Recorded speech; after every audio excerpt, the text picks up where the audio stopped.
You are enjoying your personal expansion and what you provide for all of us. You are eager to be out here on this leading edge. Leading or bleeding. Does the leading edge always bleed? Pretty much. A little. Because when you're reaching into new places, you are having new experiences. And initially, a new experience can cause some insecurity. Because the things that you feel secure about are not very dynamic. They're sort of manifestational results of previous contrast.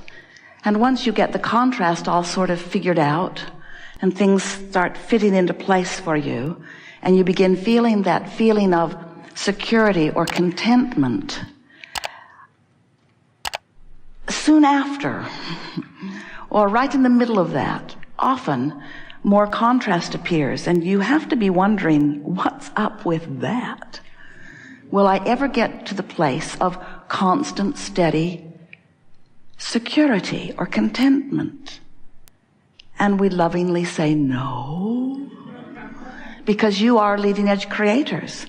You said, I will go forth into a time-space reality and mix it up with others and give birth to constant new awarenesses of preference. And you just can't continue to give birth to new without needing then to move in the direction of the new that you've given birth to. That really is as simple as we can say it.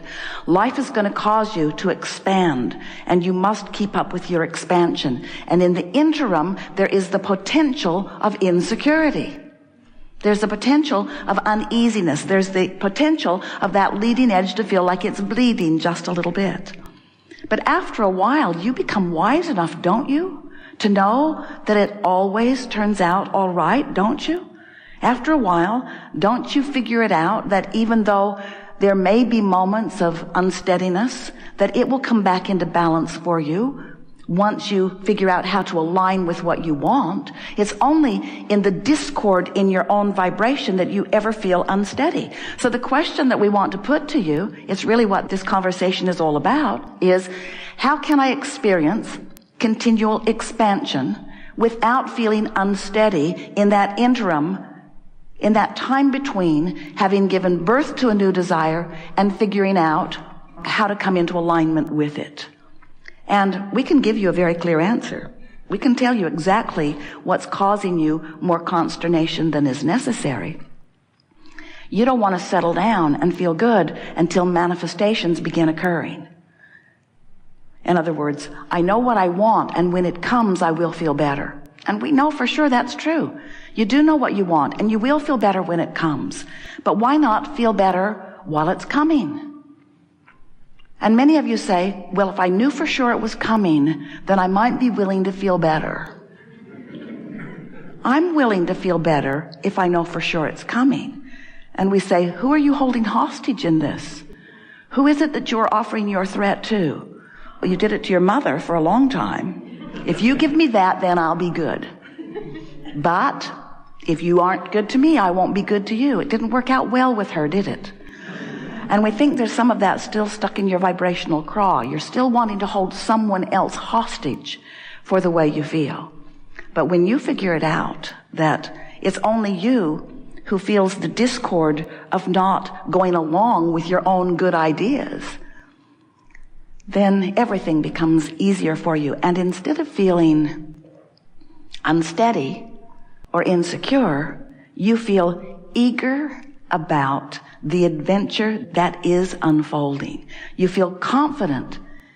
When you go on vacation, do you really want to plan everything about it? Some of you do. You get really carried away with it. Your itineraries are quite complete. But what about that time when you just go with the flow? What about that? What about that time when you just follow your own inspirational lead? What about that? And today we're going to put it into different terminology. We're going to say, what about that time when you have established a very strong, clear, emotional basis of what you want? You know how you want to feel, and you've been practicing the feeling place of it. You've found the vibrational grid of it. And then as that grid begins to fill in with impulses and manifestations, then you begin to understand how your life is supposed to work for you. It's supposed to be good every step of the way. And it can be good even when you're experiencing contrast if you understand that it's all just part of the process. When you get out on the road or even into an aircraft and you're on your way on something that you consider to be a fairly long journey, do you just naturally freak out in the first 5 minutes because you're not there? Do you lie there in total discord because you're not where you want to be? Or do you accept that there is a process to the journey? Esther remembers it was the first cruise that Tracy and David and Kate and Luke were taking with Jerry and Esther and the Abraham group. And it was a long one. They were going to Hawaii. So it was 4 days across the open sea. Didn't see anybody along the way except a few birds, and what were they doing out there anyway? And the first night the seas were rough. Esther had never been on rough seas before, and she had promised Tracy they wouldn't be rough. But she had lied. And the seas were very rough, and Esther went into their cabin, and on the television was a map of where they were going. And it was a very big screen with a very long route. Depends on which navigational system you're listening to. And they were only this far. And there was this much further to go. And the seas were rough. And Tracy was saying, "Oh my God, what have I done?" And Esther thought, that's the only time I've ever seen anyone upset at the beginning of a journey. At the beginning of potentially the most delicious, glorious trip of a lifetime. But taking score too soon, right at the beginning. A little rough seas and not where I want to be. And sometimes that's what you do.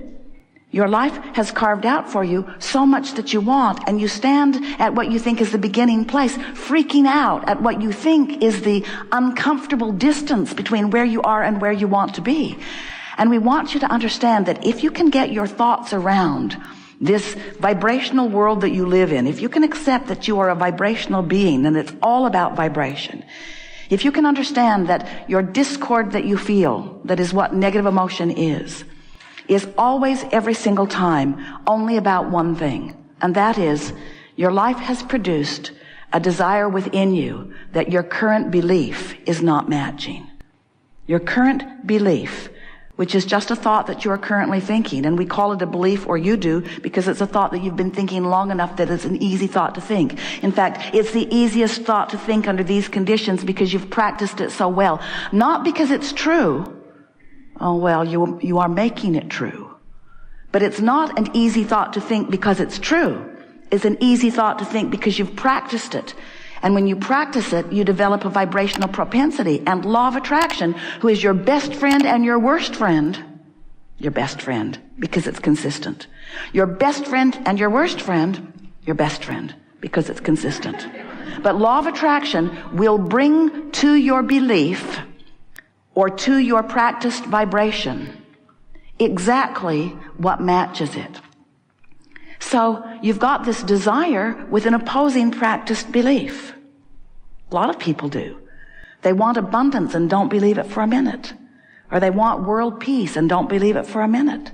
Because they keep looking for evidence that supports the belief that opposes their desire.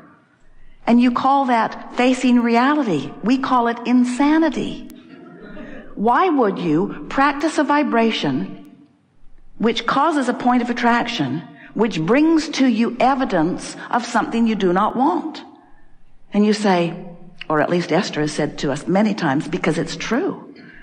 And we wanted to help her, and you understand that things are only true because you make them true. And they're only true because you practice the vibration of them. And it's hard for you to accept that because you, if you are like most people, are running around looking at manifestational evidence of truth, truth, truth, truth, truth, truth. You gather your statistics, you log them carefully, you make historical records of them, and you carry them from generation to generation. And you practice vibrations of things you do not want, and then you call it true, and we call it creating by default in many cases because you don't mean to create things that you don't want. When we began talking to you a few years back, we said to you, you are the creator of your experience. Seth coined those words most precisely first. You are the creator of your own reality. And many of you said, oh, good, at first. And then you say, what does that mean? It's a question that Jerry asked endlessly. If we create our own reality, how is it so?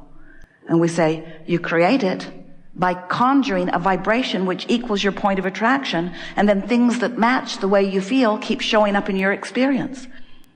And Esther would say, but Abraham, how is it? What's fair about it? That I'm just looking out into the world, innocent being that I am, seeing something unwanted. Are you telling me that I am perpetuating unwanted things by my mere awareness of them? Yes. By your mere awareness of them / practiced vibration of them, because you can't be aware of something without activating the vibration within you. And if you keep it up, you can get that vibration going well enough and strong enough that things will begin to fill in around it. That's the grid filling in. In other words, once you conjure enough thought that you activate an emotion around it, you've got a really good point of attraction going on. And so things wanted and unwanted will come as evidence. It's interesting to watch you because even though you don't want them, it's like going to a buffet. Really, it is like this. Seeing something that you think you probably won't like and asking a perfect stranger who's in line ahead of you, that doesn't look good. Have you ever had that? Yeah, I tried it and it's terrible, he says. Oh, give me some of that, please. And the person behind the counter says, yeah, I'm surprised we have this in the line. Nobody really likes it once they get it. And you say, I know, but I feel compelled. I don't know what's coming over me, but I just feel that I must have this thing that I know very high probability I won't like it when I eat it. And then you put it on your tray, you go to your table, and you take a bite. They're right. It is awful. But I feel I should eat it because after all, it's true. I should eat this thing I do not like. And I'm going back for more tomorrow and the next day and the next day. And I will warn every single person who stands in line next to me that they want this not. Until it will become the most popular item on the menu. They'll make movies about it. They'll write books about it.